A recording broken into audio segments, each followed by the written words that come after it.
Put it in the chat. Does Steve look like an Italian mob boss or not? If you're watching this after we're live, put it in the comments. Does Steve look like an Italian mob boss? All right, before we get started, I have a complaint. Who is our HR department? Is what I would like to know. Is Tanner HR? What? I want to What's report about to I'm happen? I'm HR. You are definitely not HR. So I would like. If I was HR, what is your complaint? Age discrimination. Yeah, there's definitely some of that for sure. Let me. The guy won't even send me an email. No, let me explain. Let me explain it. Okay. I'll explain. No, I will explain it. You're too old to explain it. I'm feeding into the age. Age discrimination. We need You're HR too old to explain it. So first of all, there was no age discrimination, but let me explain what happened. Bullshit. So, to do this podcast, we have first of all, Tevis is not. I don't even know where Tevis is, but to do this podcast, we need to all connect on StreamYard. Correct, Tanner? StreamYard. Yeah. So there's a universal link I send to everyone to get on the podcast. Right? Really simple. Go on. Which he drops into a group chat. It is very easy for me to send it via X, the thing Elon bought for $44 billion. He has made it easier for me to communicate with my compadres on the podcast. I text Steve an hour ago, and I said, Steve, I texted you the link. Steve's like, you did no, hold on. Texting would mean you sent it through text message. I texted you that I sent you the link on Twitter. Okay. Steve's like, email me it. Yes. I'm like, Steve, why do I need to email you, go through fucking Gmail just to send you? It's on Twitter. Just open it on Twitter. It's like so easy. Just open something on Twitter. He goes, I don't have Twitter on my computer. Exactly. Why would I? I go, this is a very simple thing to solve. It is twitter.com. You type it in your browser. It could be any browser. It's browser agnostic. And you go into the company's website, and then boom, you have the link. But you do look like a mob boss. You really do. I do not. You really do. Have my password. I don't know what my password is. It's on my phone on the X app. And why would I have it on my computer? I don't use Twitter on my computer. I use it on my freaking phone. You see how Tanner's face just you saw how ridiculous that sounds? Tanner's face it is. First of all, this is not age discrimination, so I don't know why you brought that age up. Discrimination. I would say the same thing to Tanner if he forced me to email it every single time. I'd be like, yo, Tanner, just like open it on Twitter. You have everybody's email address. Just email it to everybody. No. The broader question is, why can't you take 2 seconds out of your day, press forgot password, come up with a new password that you don't forget, and then boom, then I gotta change it on my phone, and it's hooked up to my tablet. I have Twitter on the mobile devices, not the workstation. You know what really got me upset about this?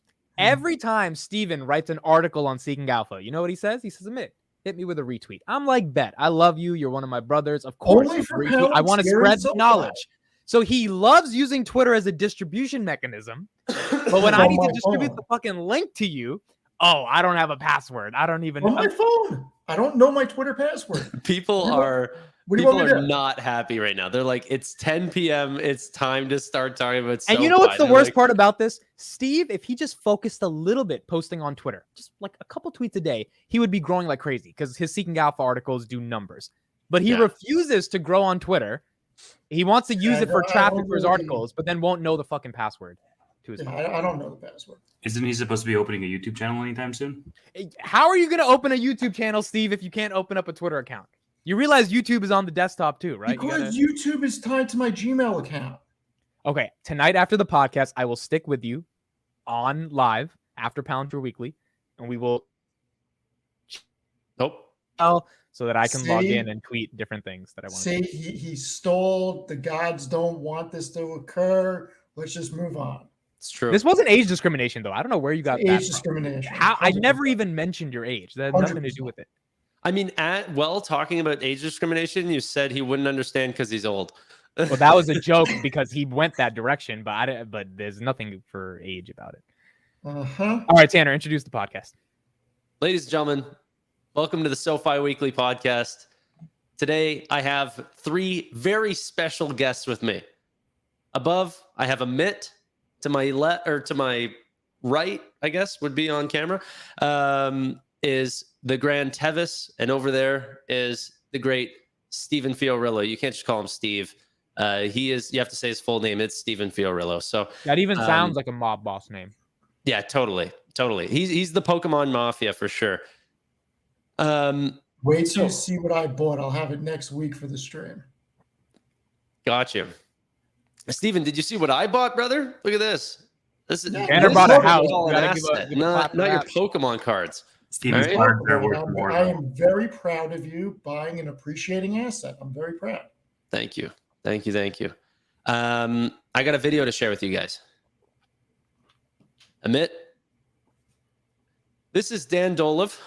Okay, he is one of the analysts for a lot of fintech companies, and during I guess one of these online talk shows, that he was ranking all of his top companies that he does coverage on.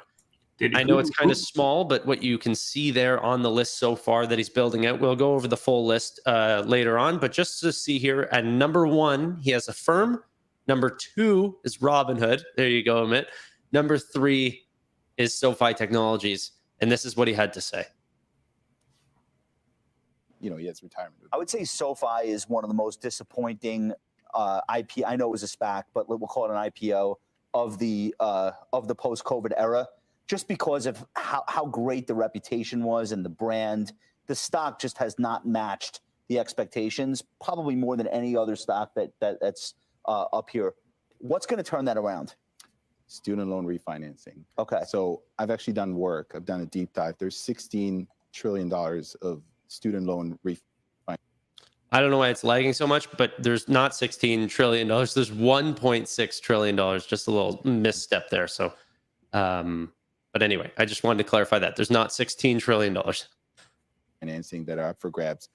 SoFi could address about 25% of that. And that's a huge number, right? So you're talking about, hundreds of billions of potential. What's your target, SoFi? $20. Not end of year, just ultimate target. Ultimate target. Okay, 20. So, you think it could be worth 20? But here's been my question about SoFi, which is it's essentially a bank, right? I know they have technology sales as well. I don't know why it's lagging so much. Anyway, it pretty much ends there. He doesn't really say anything. They kind of just cut him off and continue to go on about the other positions.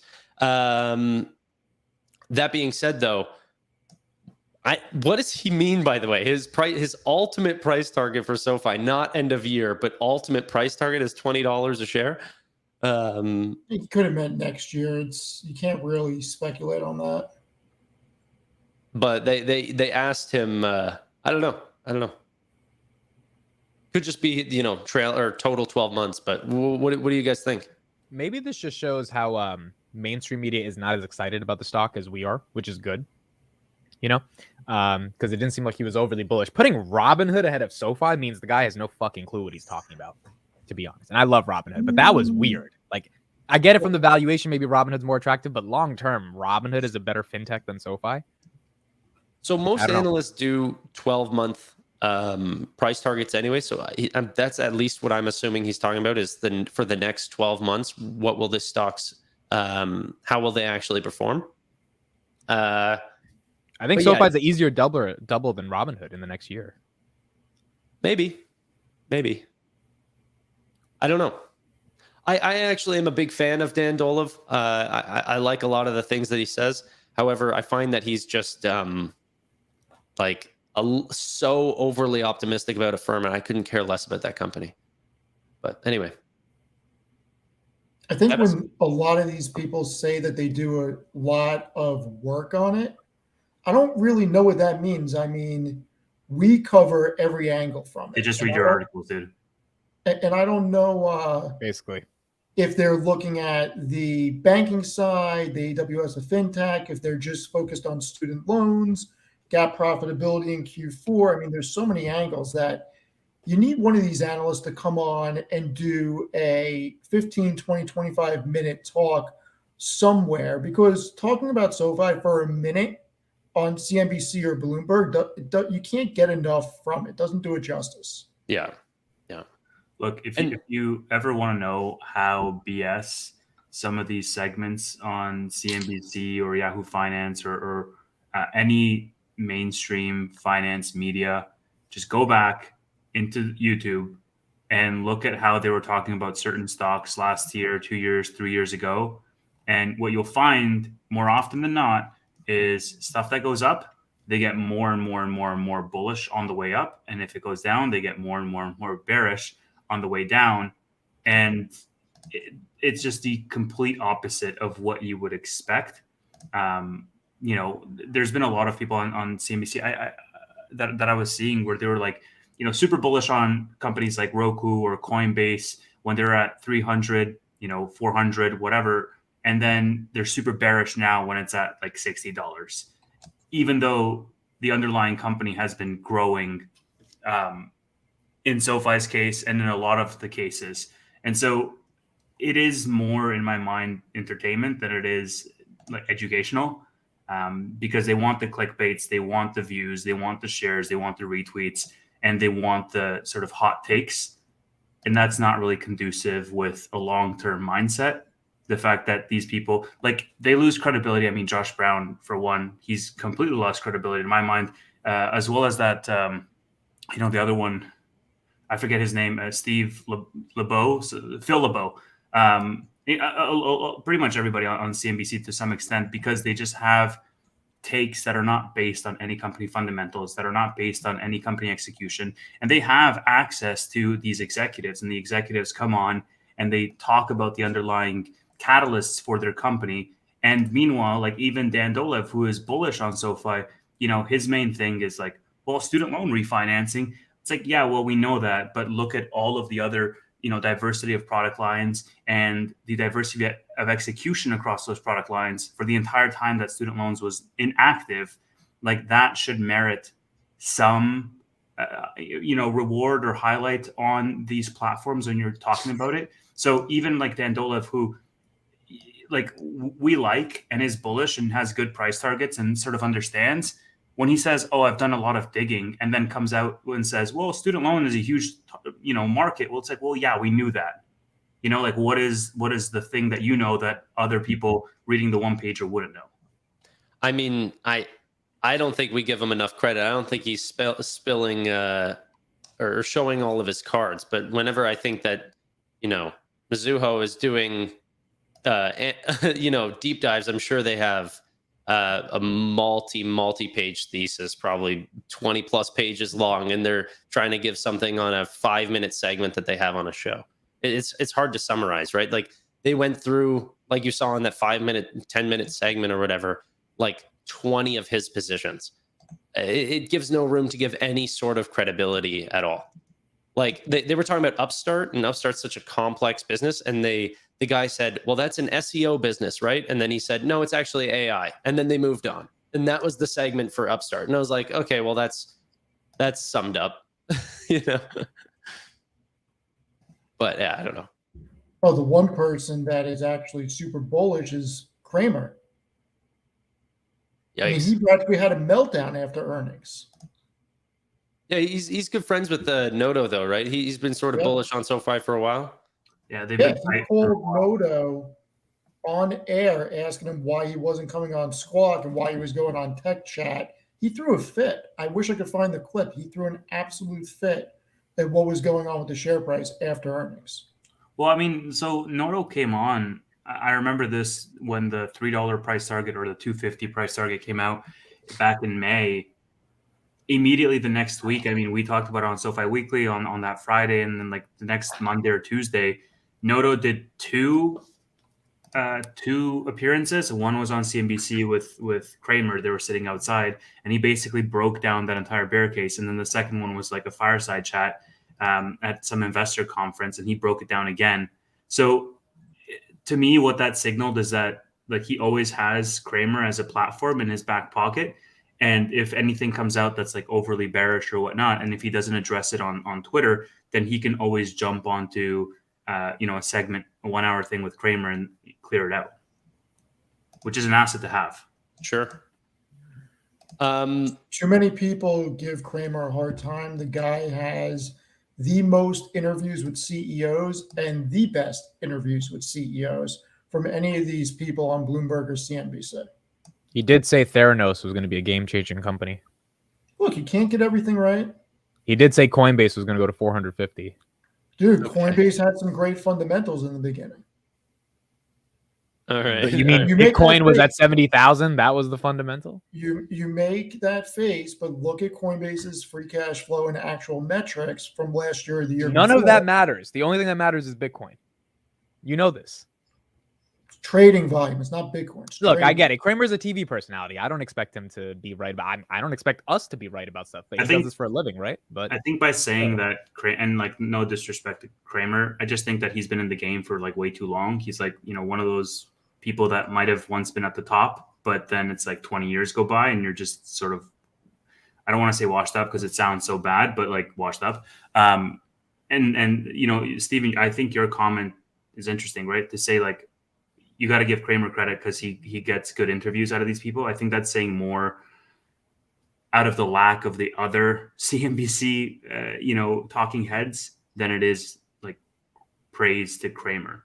Granted, there's bro, been if you gave me one- mad money, I would have the best interviews on the planet with CEOs.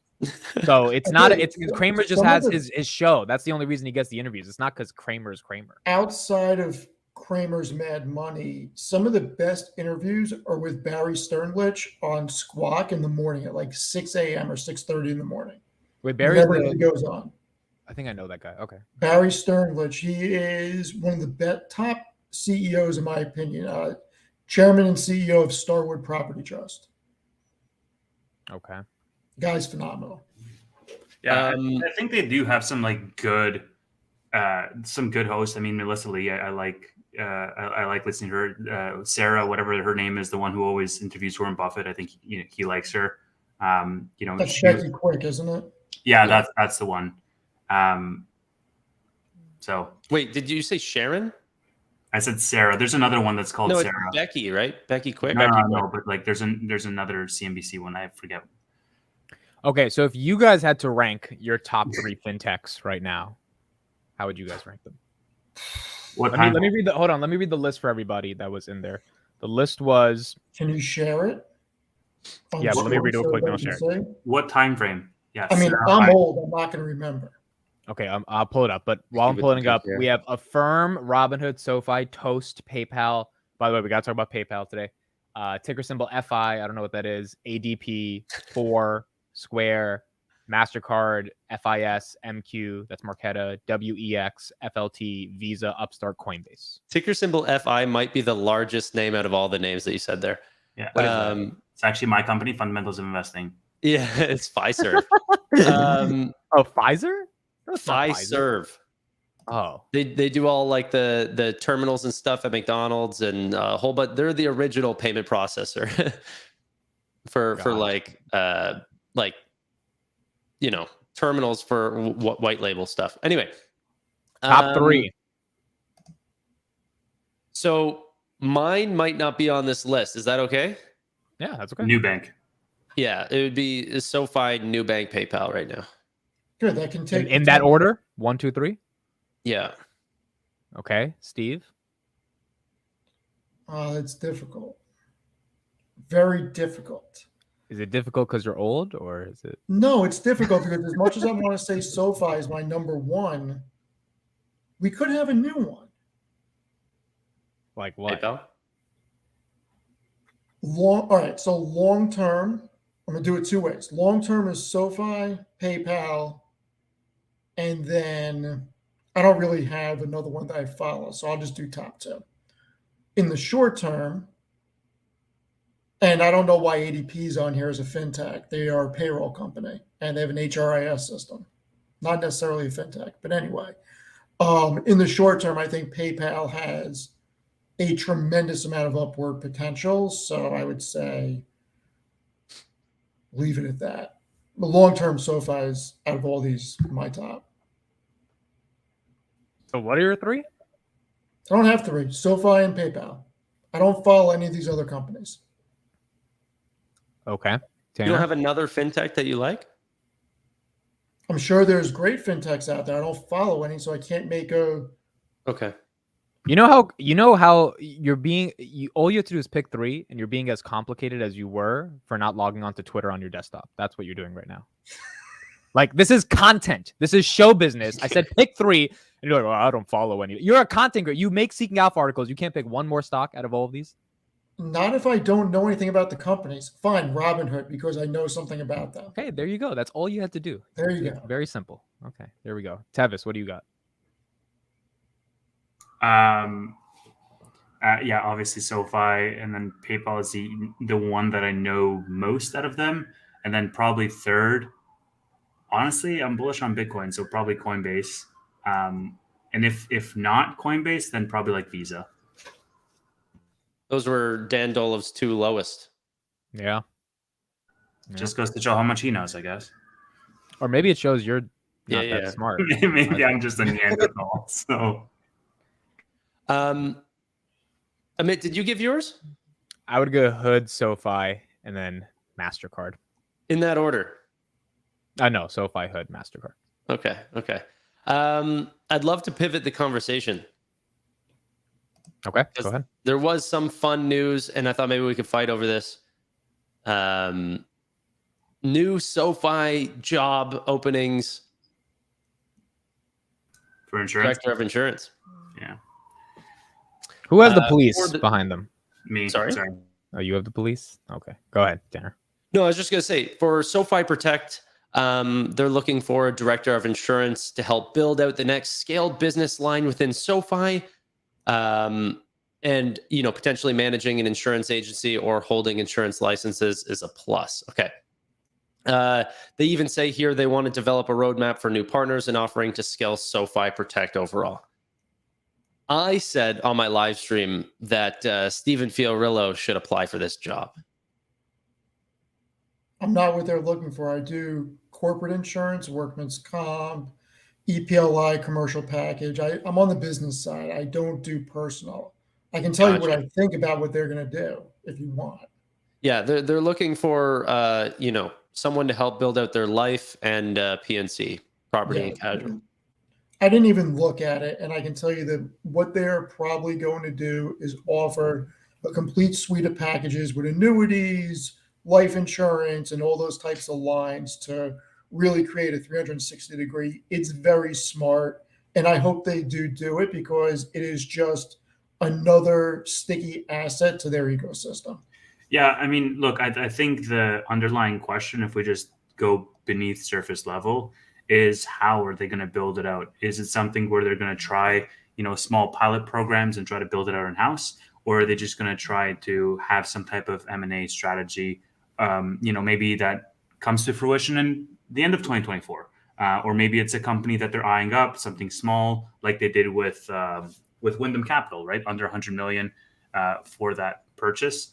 So I think that's the main thing is like, okay, what are they going to come out with first? Because this posting to me just signals that they're looking at insurance right now as their next profit center, as their next lever. How are they going to do it? And what are they going to start with? And Tanner, being in the industry, you know how big annuities are. Now, whether you agree with annuities as part of your retirement structure or not, there is a large market for it. And being in that business does boost a wealth management product and an asset management arm. It's a very good strategic move if they have that as part of their overall offerings. I mean, truthfully, to be very honest with you, it's a massive product for the company that I work with. I have never, ever sold one. They're just, no one cares about them and no one wants to get it done, especially in this environment. But a lot of people like annuities, though. Like, Sure. like you said, it's a huge product. May not be for me, it may not be for other people, but there's a huge market for it. A lot of people like that safety from annuitizing assets. Yeah. I wanted to just share my screen one more time. This just popped up on my feed. I just quote tweeted that. Did you? I did. That's too funny. Like, I don't know what people are doing if they're not on SoFi Weekly. Yeah, Amit doesn't even have to be doing the SoFi Weekly to reject all these things anyway. So They just that reject him. was mean for no reason. Oh, bro. Oh my God. He's sensitive now. He's sensitive. So, no, I'm like Steve now. I'm getting sensitive about all these issues. I love both of you, but I'm gonna take my shots from time to time. Okay. Okay. What's the next topic we got? No, well, so I wanted to stay on the insurance thing really quick because I'm not excited, but I'm like how great can SoFi's execution be to be delivering on the expansion of Latin America, getting into small to medium sized business banking, expanding into the insurance game, all while growing all their existing product lines. I'm gonna have to probably call their bluff. I don't think that goes off with extreme growth rates in all categories. That seems like next to an impossibility. Yeah, I mean, look, the thing that I'm sort of concerned about is yes to all those things. It's not an if, it's a when, because the risk is always spreading yourself too thin too soon. And if you do all of them at the same time, you're going to do a shit job at all of them, basically. And so the idea is once they get solid footing on, SoFi Bank, then they can move on to improvements onto SoFi Invest or SoFi Money. Once they get solid footing onto that, then they can do mortgages with Wyndham, so on and so forth. And then once they really nail that down, so it's sustainable growth that's predictable over time and it doesn't fluctuate wildly, it's not really volatile, then they can sort of go on to the next thing.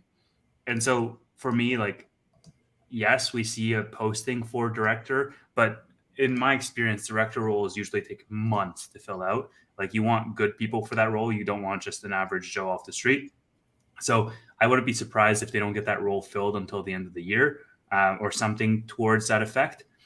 And really, this is just forward planning for 2024. We probably won't see anything material changing until, I mean, if I had to ballpark it, I would say like halfway through the year 2024, just because it takes time to build a strategy that's sustainable for a multi-billion-dollar company and to actually have something with contingencies in place as to how you're going to capture market share. And if you go back to Noto's interview or speech at Stanford from 5-6 years ago, I haven't listened to it in a couple months, but I believe he did bring up that they could be working on 20 things at one time, but only have to deliver on 3 or 5 critical success factors at a time. So this could be on the roadmap, but it may not be for several quarters or even a year or two to build out. Just that it's in the pipeline is interesting just to see where their head's at, because you're not allocating resources toward this or even looking to hire qualified people that are licensed to do this if you're not envisioning building out some type of wealth management product, because they're not getting in. There's no way that they're going to get into corporate insurance. That's just not what they do. I don't see that happening. It's not saying they can't do it, but that's not what that would be very outside of what their comfort level is, and it doesn't fit with their ecosystem. Everything's going to be on the personalized side. And if they're not doing a wealth management arm and assets under management, it just doesn't make sense. Right. Especially think about if they do business banking and they get into payroll, they're going to want to be able to offer life with that also. Like it makes sense. Yeah. So I do agree, like the idea that this is all, a year away. Like, I also think Latin America will probably be a year from now. Small business, like, I don't think this is going to happen in 2023 or even early 2024. But it's a lot. They have massive expectations, which I'm going to assume is good. But like even Tevis brought up, like, they're also, just expanding home loans right now. Quite drastically right now. Student loans are about to come online. The tech platform's expanding. Everything is sort of going off all at once. And then to be like, well, why don't we start, prepping the insurance market as well and doing all these things? It's the execution seems immaculate if it happens correctly. What market exactly are they going after with this job role? What are you speculating they're going after with this? Life insurance, property, and casualties. And so they would be trying to sell people life insurance. That's the business they're getting into. I'm going to assume they're going to play the broker role. I don't think that they will want to be the carrier. But you know, I think the broker role is a much better move because you're going to make all the money and hold none of the risk. They already refer it out right now. So the next step from that is bringing it in-house. Yeah, and they're going to look probably to compound everything. And it's not just on payroll or anything like that with health and life. It would also be what Tanner just said. When you think about mortgages, sticky environment, get your home insurance through SoFi and have a product for that, or have an affiliate in-house where they sub it out to a larger player, but you still go through SoFi. So they're going to look to keep you in that system. And I think it's first come online in property, and then you'll probably see health and annuity. I don't know that they go past those three. Sure. I wanted to add to Tevis's point, though, about the broker versus carrier thing. I do also think that even without a home loan partner, we were still offering home loans, mortgages, stuff like this at a much, much slower rate. I think that this doesn't necessarily have to be an all new product, just a ramp up in the product. SoFi Protect makes up a very small percentage of their overall income. And I don't know if you can necessarily call yourself a broker if you only broker out to one individual client. So if you're only using Ladder, Gabby, Lemonade for all different products, it's like, I wouldn't necessarily even call that a broker. Tanner, I mean, you're in the space. What's the highest margin? Like, what's the most profitable type of insurance that they could start with? Life, right? Life. Is it right? Yeah.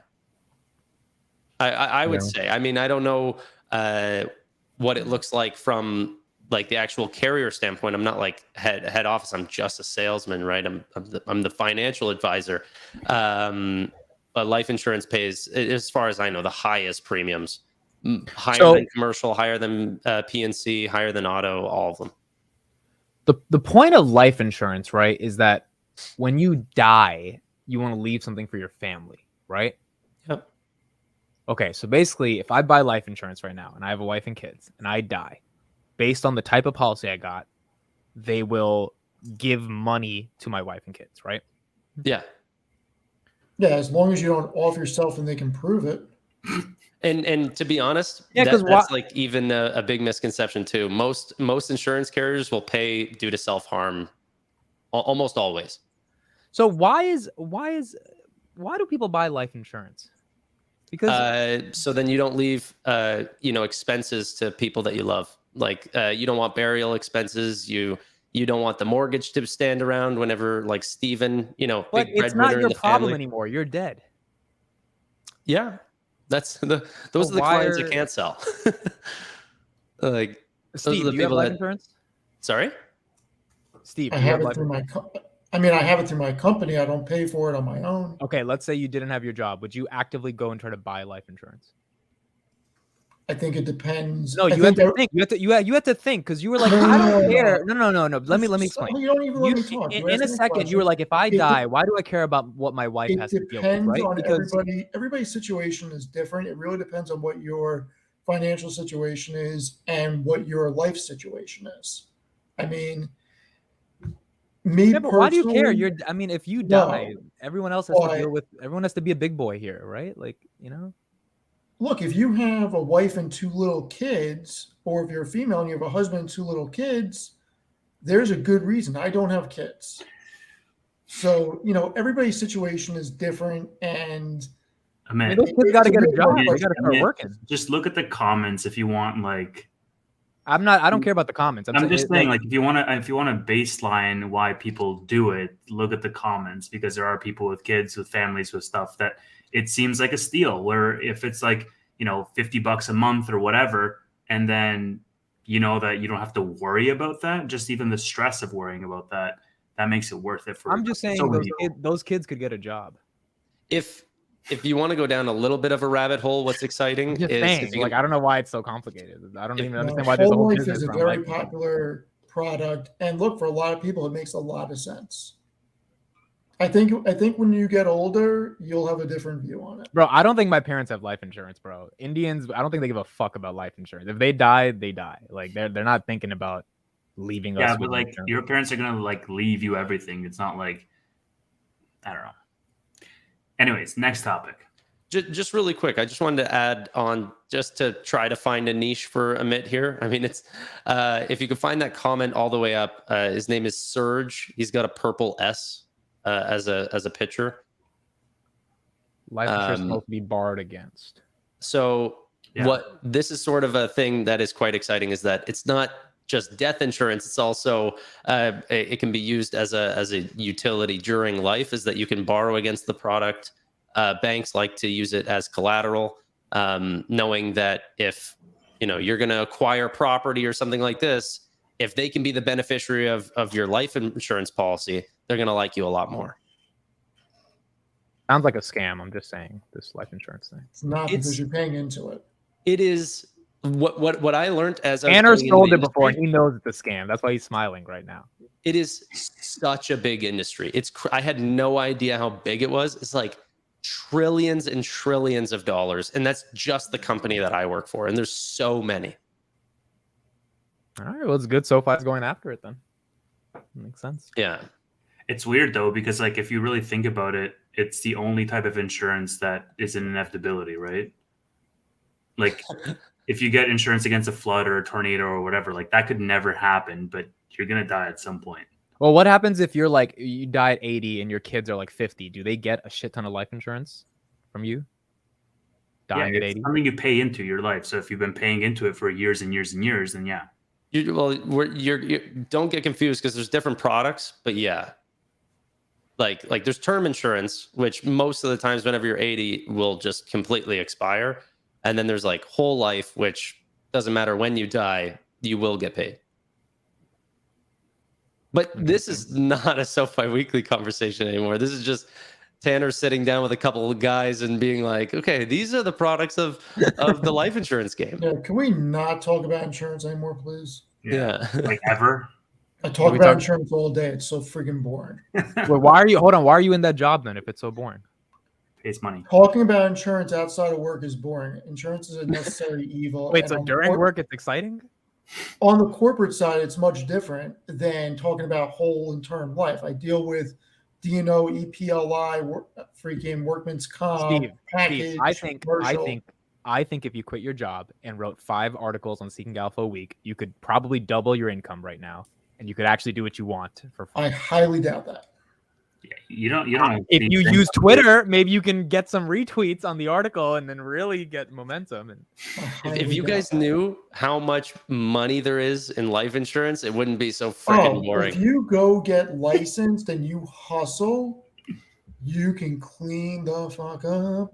Bro, maybe I should become a life insurance agent. I could sell the shit out of it. This is an easy sell. Like everyone's gonna die. You'll compete with real estate agents on a per transaction basis. Like it's crazy. It's a really, really good living if you can find some fat clients. Yeah, and mate, you want the key to success? Go back, get a finance degree, pass your CPA exam, and then team up with somebody on insurance and just refer all your clients. You'll clean up, or just do both. Okay, so Tanner, he can't be the new CNBC Mad Money anchor and sell life insurance on the side. It's not that kind of. No, why not? You could do both. Why not? Wait, so Tanner, when you're in a conversation for life insurance, do you just like straight up tell people like, "Aren't you gonna die?" Like, do you like have that type of conversation with them? 1 second. Like one of his clients is calling. Like, oh shit, what did this guy order? This guy got delivery. This guy Coca-Cola. What is that? Soda? No, it's black coffee. At 10 p.m. Well, hold on a second. You're drinking black coffee? It's got sugar in it. I mean, that's also what I'm having. So. It has sugar in it. How do you guys drink black coffee at 10 p.m.? There's some stupid. I mean, I'm drinking coffee, but not black coffee right now. I've had this twice now where I order black and they think that means no cream. Black is straight black. Is that Did Starbucks you, or is did that you Tim specify Hortons? no sugar? McCafe. McDonald's. Interesting. All right, so clearly there wasn't a lot of news. Do we just want to jump into PayPal? No, but it's so Tanner, when you're trying to sell life insurance, do you just talk about death a lot? Like, how do you actually frame the conversation? Well, I mean, a lot of it has to do with debt protection. So it's like You for pull on the breadwinners, that's the heartstrings, high majority of it. Is and like you if get you talk to people thinking someone, about when they pass away, do they want to leave their family with enough to cover the bills or not? This kind of sounds fun, bro. Literally, No, you don't. it No. kind of sounds fun. Like the salesmanship process. No, let's not go down this road. dude, sales is a ton of fun. Sales is Sales is a ton of fun. And Whoa. what was I going to say? What's also cool is there's a couple really cool products in insurance, like critical Hold on, illness. Tanner. What? Sorry to interrupt. Can you throw up Ken's comment? What's Ken's comment? Okay, I will in 1 second. I'm just going to finish this thing. It's alive and well. Just bear with me, because I'm just on the insurance thing, and then we'll close it. There's a product in insurance called critical illness, where you can bet on the chance that you're going to get like cancer, heart attack, something like this, like a critical illness, but you don't even have to die.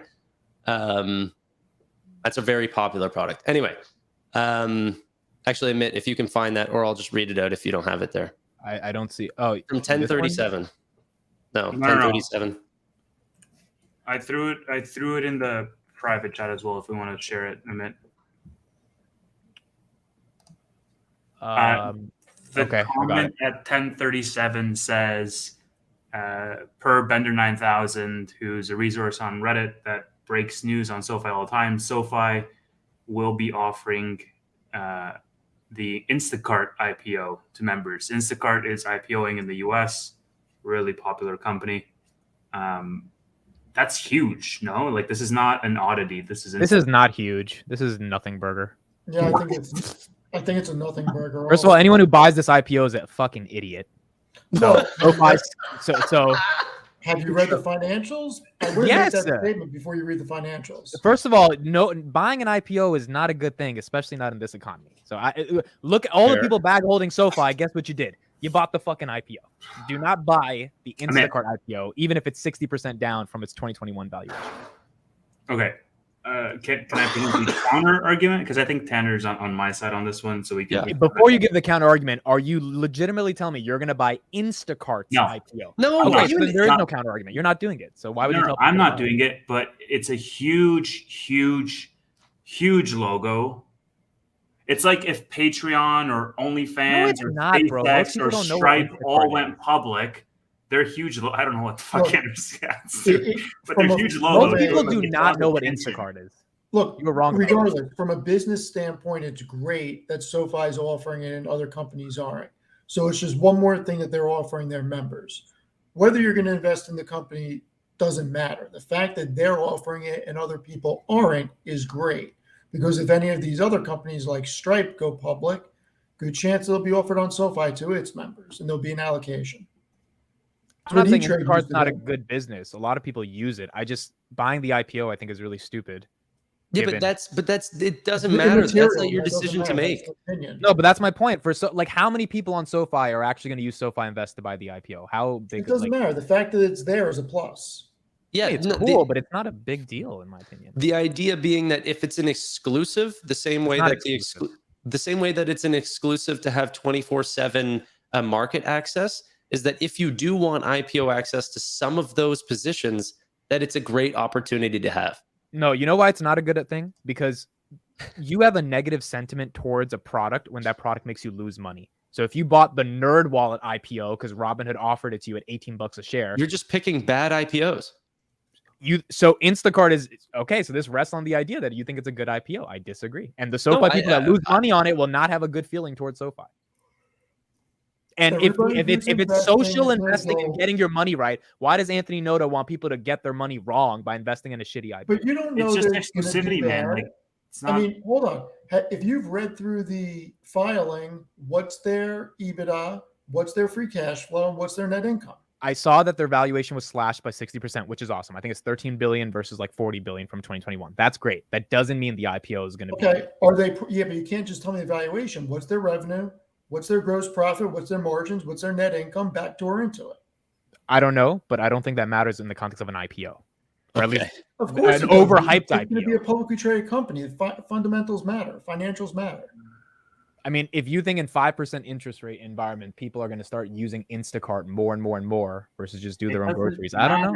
Like, do you just say shit to just piss people off? Like, Yes, he does, because No, I that's don't. what No. He It wants us doesn't to matter if it's a engage. shit. Wait, hold on, Let Tether. Let me ask you a question. Let me ask you: is Instacart a value stock or a growth stock? I don't care. It's a big logo, and Wait, that's hold what on. it's doing. I don't know why you're getting emotional. Is it a value stock or a growth stock? It's a simple question. First of all, I'm totally not. I do groceries on Instacart, so I know the logo, and I'm just saying any IPO that's coming out has hype around it. Can we agree? You still on didn't that? answer my question. Is it a value stock or growth stock? Growth stock, I Okay, believe. so with 5.25% interest rates, You're you missing that think part. Mhm. that it's going to be really easy for Instacart to just be like, we're just going to keep on growing. And you don't think there's any VCs from Y Combinator that want Sure. to dump their fucking shares on retail investors? You Okay. think it's just a beautiful little IPO where the real world is that Airbnb, Uber, all this shit was because of Y Combinator. Instacart's just another one. Okay, let me level set with you. Let me meet you in the middle. Let me say it might be, I don't know, it might drop 80%. Are you happy with that? 80% drop? The I wouldn't be happy with that, but great. Okay, great. It's going to drop 80% once that IPOs. There's going to be hype around it because there has been hype around big names. When Airbnb went public, when Coinbase went public, when Square went public, like all of these companies going public, why do you think they fucking drop 80%? It's because they're overbought in the first place. Is because people are like, oh my God, that's a huge logo. And so I don't care about the fundamentals, nor do I care about Instacart as a company. I'm not going to invest in it. I'm just saying that by SoFi having exclusivity into a big IPO that's coming up, like Instacart, probably ARM and Instacart will be the biggest IPOs of the year. Probably. We haven't had many this year, right? So just by having exclusivity into that, SoFi will benefit. That's what if SoFi doesn't have exclusivity? Well, I mean, who else does it? If they're I would imagine Robinhood does. doing I don't it, know though. I don't know the then news. It'll be a positive. But I looked into Instacart's numbers from what I could find very quickly. What I found is in the prospectus, it says that they did 716 million in revenue last quarter and 114 million net income. Yes, they're a real company. Like that's pretty big. Yeah, no, that's fine. But the prospectus, 16 billion for that, I don't know if, and with interest rate, like again, from a qualitative perspective, not looking at numbers, I don't know if in these interest rate environments, people are going to be super happy to just sign up for interest rates. I mean, for Instacart, because it's a growth stock. It has to grow. It's still going to suffer from all the other problems. Like they have not touched the public markets yet, bro. The public markets are ruthless. They will spit this stock back into the markets at 80% lower value. I don't know if that's a good thing. that doesn't matter on the macro at this point. Like how overbought or how much it drops or how much it goes up on like IPO day is a direct indication of the macro. Like the sentiment. fact that this is something that SoFi is going to have that Schwab may not, or E-Trade may not, or Morgan Stanley may not, is a positive. It's just one more option for SoFi Invest members. That's all that matters. Yep. It's optionality. SoFi had once offered IPO access to a very small company. Maybe you guys haven't heard of it, called Rivian Automotive, at $78 price target back in November of 2021. That stock then proceeded to run up to $120 per share. SoFi IPO access members got quite happy if they sold then to then run all the way to $20. But still, there are very successful IPOs that at the time were not even like revenue producing companies. Growth stocks can have their time, obviously, and to your counterpoint, potentially, is that November 2021 was a different time than now. But how do you know that now is not the bottom and that rates can start getting cut and interest rates can start to fall? And this is hold on. You think ARM, that's going to IPO at 60 billion and they're not even growing anymore, that this is the bottom versus the top? That's what you're trying to say? That's not what he said. He said, how do you know that Instacart's not a good IPO because this is not the bottom? How could this possibly be the bottom for at least for an IPO? He's talking about rates. It doesn't matter, because if rates are not going to get cut till June, which is what 80% of analysts think, then Instacart's going to flop in the next 10 months. Okay, but so, So- And people are going to lose money on SoFi Invest with exclusive access. I'm telling you, you guys think it's a troll argument? People will not like that their brokerage gave them an opportunity, because I remember when Robinhood was like, invest in NerdWallet, and they were doing all this confetti. And then I was like, it's a fucking blog. You're offering me shares at $18 in November 2021 for a blog. I kind of lost respect for Robinhood. I was like, why would you advise me? Basically, right? It's basically a recommendation engine putting this in my face to invest in this stock. I don't think it's a good thing for SoFi to do this for average retail investors that are not smart enough to understand this is a pump and dump by Y Combinator. But you still use the brokerage. You own 11 shares in that years company. ago, hold on. So 10 or 11 years ago, when Facebook IPO'd, we got an allocation from E-Trade. And a lot of people had no idea what Facebook was going to do or how they were going to make money.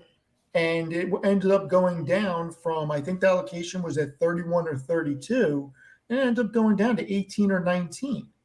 And then Facebook went to 380 or 390 over the next decade. So you never know what's going to happen. And in the short term, people got hurt on Facebook, but in the long term, they made out. Nobody knows what these companies are going to do. Steven, are you making a comparison between the largest social network on the planet and someone giving my groceries? So admit, 10 years ago, Facebook was not the largest. It had 1 billion people. Did you watch The Social Network? It had 1 billion people in 2010.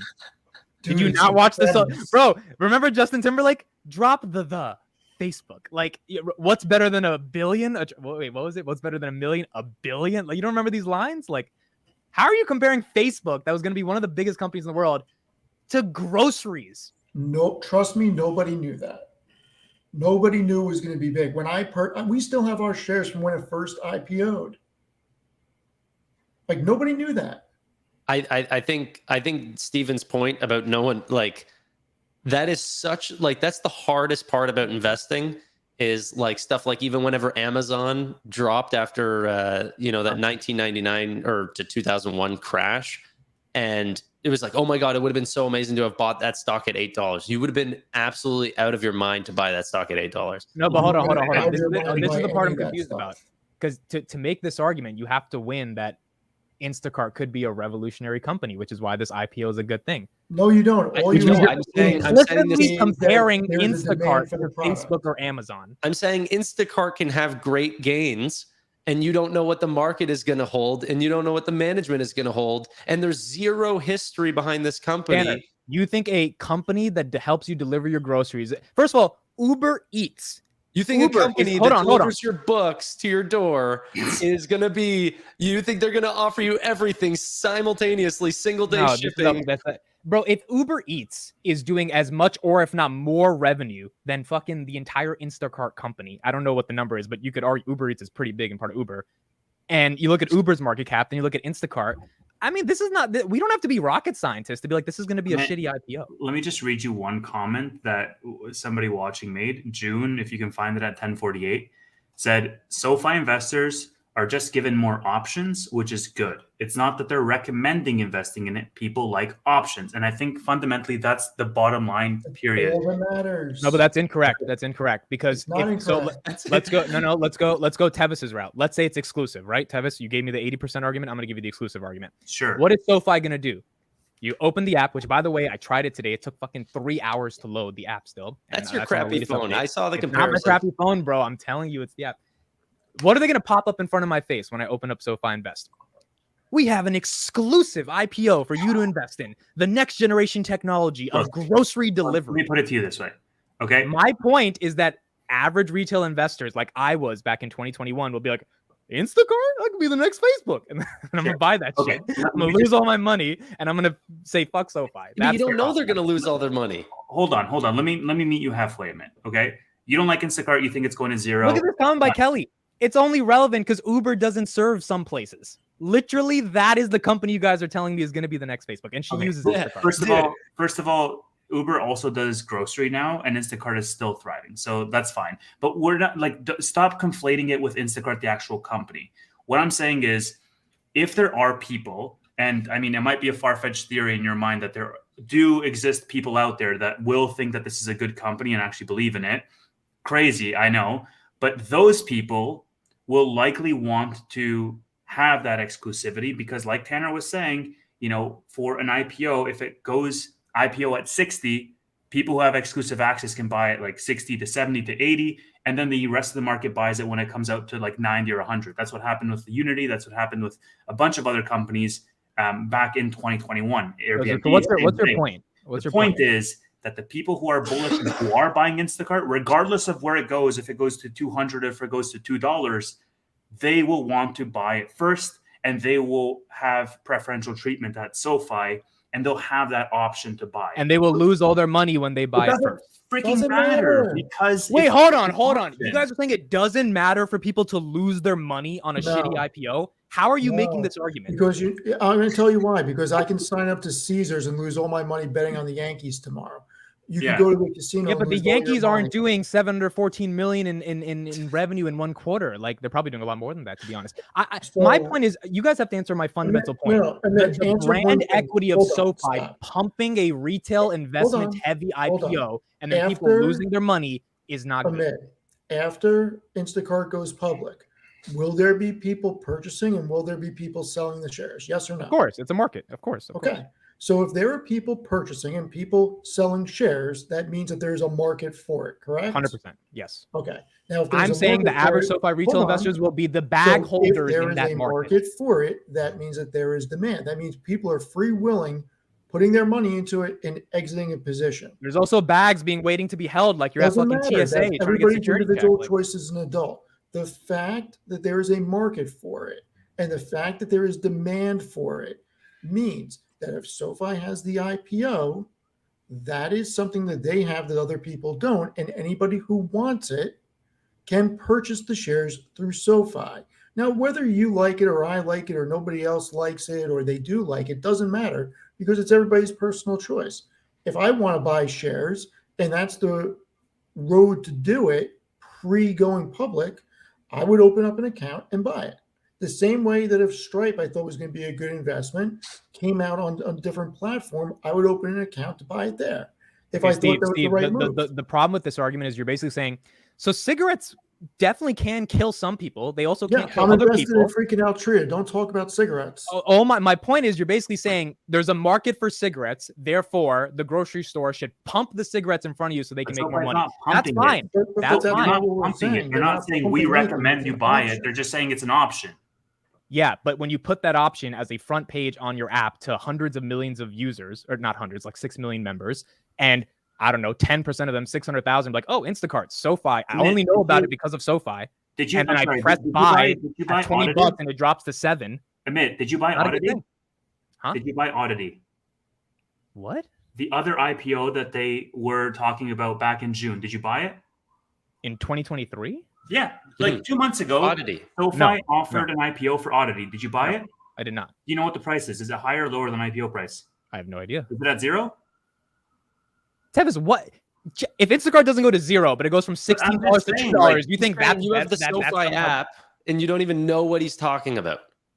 Right. I am one of 6 million members, but the idea that you guys are not allowing yourselves to think there will be some percentage of the population that decides that this Instacart IPO makes sense because SoFi is putting it in front of them. They buy it and then they're bag holding because the VCs are going to dump their freaking shares on the market. I don't get how you guys don't get this. And then the shares will tank. Hold on. And that will leave a bad taste in SoFi. Whether it was SoFi, Morgan Stanley, JP Morgan, Schwab, Ameritrade, choice that they would make regardless. Yeah, but retail investors aren't using Schwab and JP Morgan. They're using SoFi. Bullshit. Put Throwball's comment up there, please. Like, what are you talking about, dude? Hold on. So hold on. What's SoFi's mantra? I tell him to get off Robin, and he's like, but I like the confetti. What's SoFi's mantra? Get your money right. Getting your money right is not gambling on YOLO IPOs. They give you the freedom to do what you want. Robinhood's mantra is just keep trading so we get payment for order flow. SoFi is about getting your money. No, I'm honestly, you guys think I'm trolling for the content. I really don't think offering this as an IPO is a good idea because it's going to dump on the market and retail investors will hold the bag. This is Chamath 2.0. This is SoFi's version of being Chamath on the Instacart IPO. All right, he's trolling. No, seriously. Chamath dumped SoFi on you guys, right? You guys bought Chamath's shit. I didn't buy his shit. I didn't know about him back then. Now SoFi's acting like Chamath, dumping an exclusive Instacart IPO onto retail investors. Did Chamath dump or does he still hold 85% of his original position? Look, I don't blame the guy. All I'm saying is he definitely dumped it on retail. And we know that's the case. He dumped 15%. So by acting like Chamath, by dumping Instacart on retail, if it's exclusive. If it's not exclusive, this argument goes away. But Tevis's point was it's exclusive. If it's exclusive, it's not a good idea. I don't think it's a good idea. They're a business, right? They make money, and they make money on transactions, just like Robinhood. They're not your fucking mom. They're not but it's a brand more than a advisor, business, Tevis. It's a brand. Like, here's the best point of my argument. Are you blaming Goldman Sachs for taking, I don't know, like who did Palantir direct listed? Who did Yeah, but that's irrelevant. Like, you're not blaming the banks that took them public. How much shit did SoFi get because they sued the Biden administration over student loans? And we talked on this very podcast 7 months ago.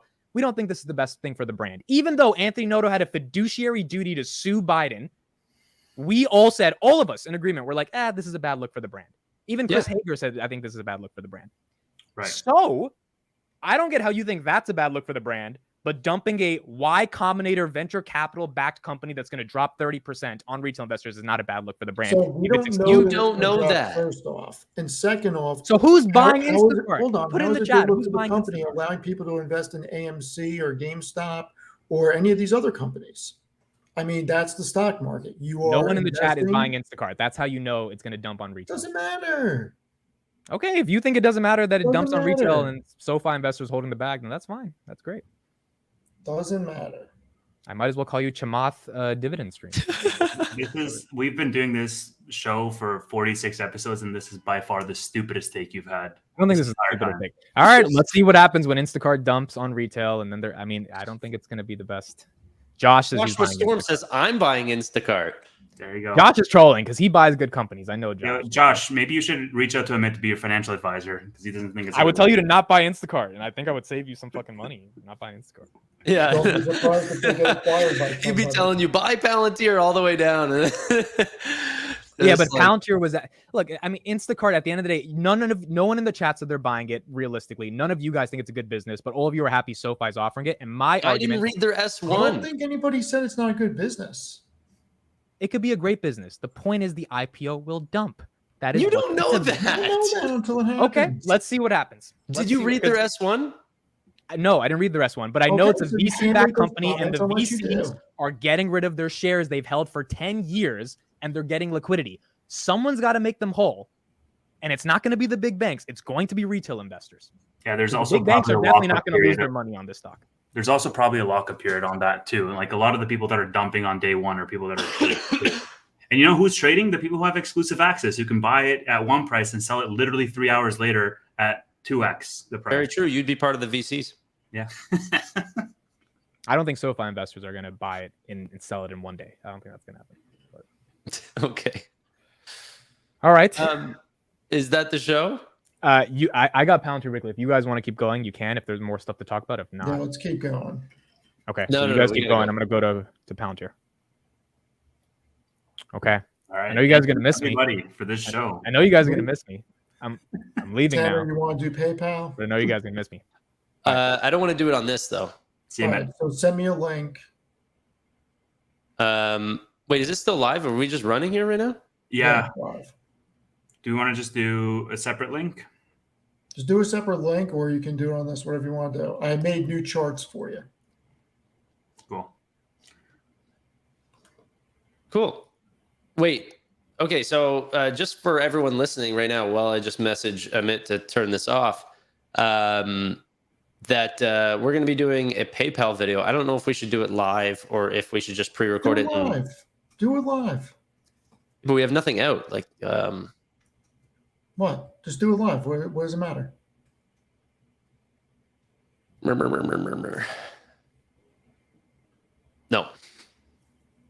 We're recording it? Well, because how is anyone even going to know that it even exists? There's no the SoFi audience and the PayPal audience are there's overlap, but I mean they're different audiences, and to start a stream now would be like, you know what I mean? There's no one will even know that we're even live. I mean, there's like 200 people here, so they'll know. Just do it live. What do you want to do, Tevis? All right, we're gonna hop off, and then we're gonna throw out another link live on mine and Tanner's channel, and then we're gonna talk about PayPal for another half an hour. The people that are here right now, in 2 minutes, go get a drink, and then refresh your screen, and then we'll have a new live stream up on mine and Tanner's channel talking about PayPal. We will see you soon. Does that sound good? Peace. Email me a 141 people link. is no one, Tanner. It is no one. That's a fraction of the 13,000 people that would get a send out whenever I do a live stream. All right, we'll see you in 2 minutes on mine and Tanner's channel talking about PayPal. Peace. Email me a link. Yes. Okay. Emailed. Yeah.